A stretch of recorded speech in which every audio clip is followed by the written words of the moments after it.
오늘 노동조합 및 노동관계 조정법 일부 개정 법률안, 노조법 2조 3조, 노란봉투법을 여기 계신 대우조선해양 하청 노동자 김형수 지회장님, 그리고 쌍용자동차 노동조합 김득중 지부장님, 그리고 현대제철 비정규직 노동자 이상규 지회장님과 함께 발의합니다.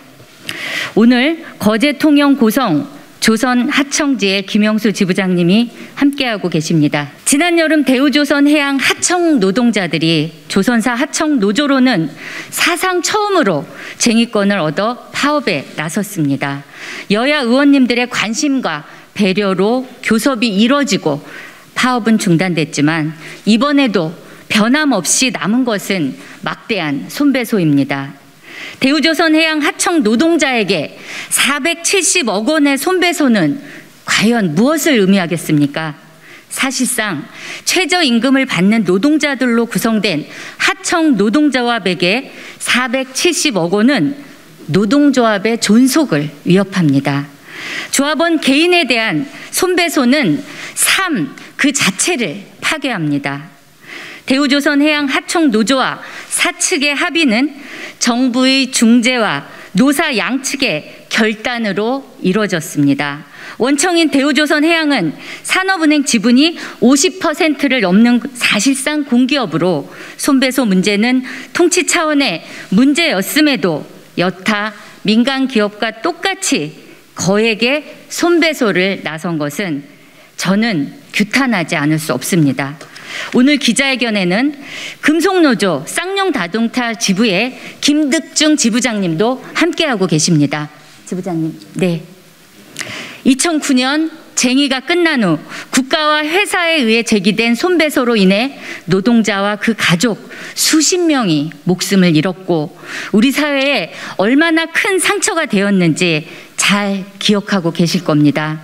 저는 그래서 21대 전반기 국회에서 그 국가 손배소를 철회하는 결의안을 발의했고 이 결의안은 선배 동료 의원 117명의 공동 발의로 국회 본회의를 통과되기도 했습니다. 또 여기 계신 금속노조 충남지부 현대제철 비정규직 지회의 이상규 지회장님과 인사드립니다. 노동조합입니다.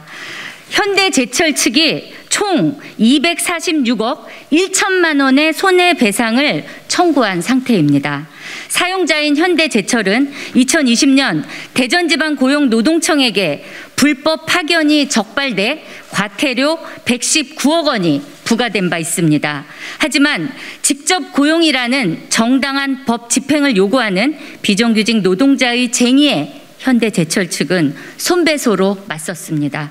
노동조합을 무력화시키고 정규직 고용에 대한 법적 책임을 회피하는 수단으로 손배소가 활용된 것입니다. 우리 헌법에는 노동 3권이 존재합니다. 자율결사는 다원적 민주주의의 기반이며 우리 헌법에 등장하는 자율결사 조직은 정당과 노동조합 딱 둘뿐입니다. 우리 헌법에 그만큼 노동조합의 활동이 민주주의에서 중요하다는 뜻일 겁니다. 하지만 헌법에 노동 3권이 있고 선진국으로 도약한 대한민국에서 아직도 노동조합을 하고 쟁의를 하는 것은 여전히 목숨을 내놓고 인생을 거는 일이 되고 있습니다. 선진국에서는 법률 체계에서만 존재할 뿐 사실상 사문화된 손배 가압류가 2022년 대한민국에서는 모든 쟁의 후에 따라붙는 루틴이 되고 있습니다. 이제 이 비극을 끝나기 위해 저는 이분들과 함께 노란봉투법을 발의합니다. 앞서 말씀드렸지만 최근 노동 현장의 손배소는 하청과 간접고용 노동자들에게 집중되고 있습니다. 하청업체에 노조가 생기면 싹을 자르기 위해 원청 기업 측이 손배소를 남용하는 것입니다. 저는 변화된 노동시장의 현실에 맞게 노동시장의 약자라 할 수 있는 하청과 특수고용, 플랫폼 등 비정형 간접 노동자들의 노동 3권이 보장되도록 근로자와 사용자의 정의를 확대하고자 했습니다. 근로계약상 사용자가 아니라는 이유로 원청에 대한 파업이 시작부터 불법으로 낙인 찍히는 일이 없도록 원청 기업에 대한 교섭과 쟁의가 가능하도록 했습니다. 노동쟁의를 근로조건 및 노동관계 당사자 사이 주장의 불일치로 발생한 분쟁 상태로 규정하여 현재 임금 및 근로조건만으로 좁게 해석되고 있는 쟁의행위의 범위를 넓혔습니다. 예컨대 현재 전부 불법인 정리해고에 반대하는 파업이 정당한 쟁의의 범주에 들어가도록 했습니다. 폭력이나 파괴로 인한 직접 손해를 제외하고는 단체 교섭, 쟁의행위로 인한 손해에 대하여 노동조합 또는 근로자에게 손해배상 또는 가압류를 청구할 수 없도록 했습니다.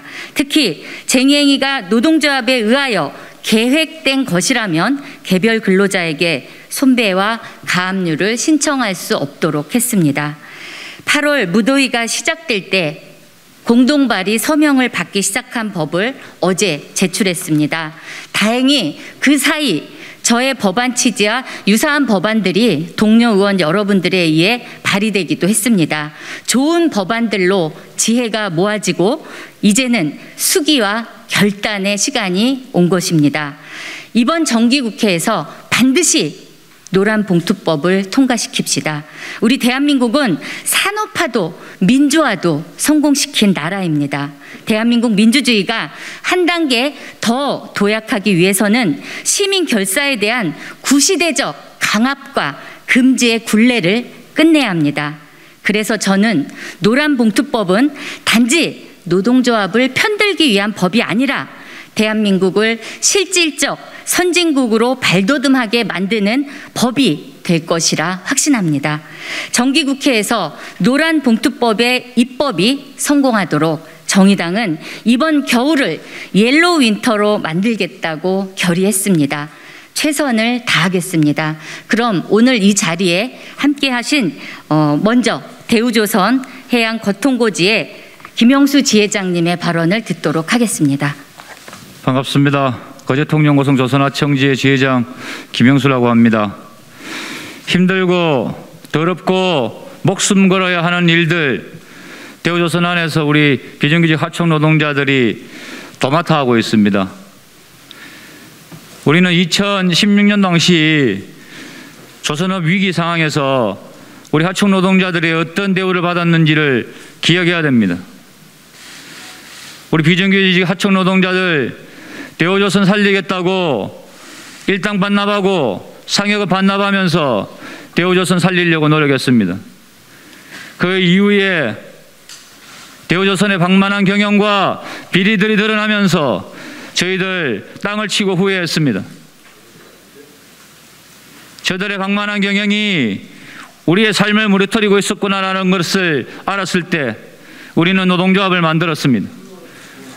그리고 제대로 된 회사를 만들기 위해 정말 피땀 흘려 일했습니다. 그러나 우리에게 돌아온 것은 고된 노동뿐이었습니다. 그래서 우리는 2016년도 당시 우리가 받았던 임금 그것만큼이라도 우리가 좀 돌려달라 요구했습니다. 그러나 대우조선 원청 그리고 산업은행은 우리와 근로계약을 맺지 않았다는 이유로 우리의 노동을 외면했습니다. 저희들은 합법적인 쟁의권을 갖고 파업을 했지만 그들은 우리를 불법으로 규정하고 윤석열 정부는 공권력을 투입하겠다는 협박까지 했습니다. 유치한 부지회장이 들어가 있었던 그 작은 철제 감옥은 야만적인 이 시대를 살아가고 있는 비정규직 하청 노동자들의 모습입니다. 그것도 모자라 비정규직 하청 노동자들에게 473억이라는 말도 안 되는 천문학적 손해배상을 청구했습니다. 얼마 전 대우조선은 방만한 경영으로 900억의 손실을 냈지만 일상적인 일이라면서 손실 처리했다고 합니다. 그러고는 우리 비정규직 하청 노동자들에게 대우조선의 존폐를 흔드는 그런 행위라고 규정하고 있습니다. 과연 누가 대우조선의 존폐를 흔드는 자들입니까? 지금도 대우조선을 떠나고 있는 노동자들이 계속해서 속출하고 있습니다. 진짜 대우조선을 망치고 있는 자들, 이 사회를 망치고 있는 자들이 누구인지를 우리는 똑똑히 알아야 됩니다. 야만의 시대를 정리하고 제대로 된 노동이 가치 있게 평가받을 수 있는 사회가 되기 위해서 노조법 2, 3조 이번 기회에 반드시 제정되어야 된다고 생각합니다. 그리고 이 자리를 빌어서 쌍용자동차 그 투쟁의 이후 고통으로 목숨을 버려야 했던 우리 노동자들과 가족들에게 심심한 위로의 말씀을 드리겠습니다. 고맙습니다. 네, 안녕하세요. 금속노조 쌍용차 지부장 김덕준입니다. 저희는 한 9년 만에 해고자 복지에 관련 문제를 좀 해결했는데요. 아직 13년째 해결되고 있지 않는 손배 문제, 그것도 그 재판의 당사자이기도 한 사람입니다. 그래서 오늘 이 자리에 조속하게 파리에 노조법이 개정됐으면 좋겠다는 하는 바람으로 좀 이 자리에 섰습니다.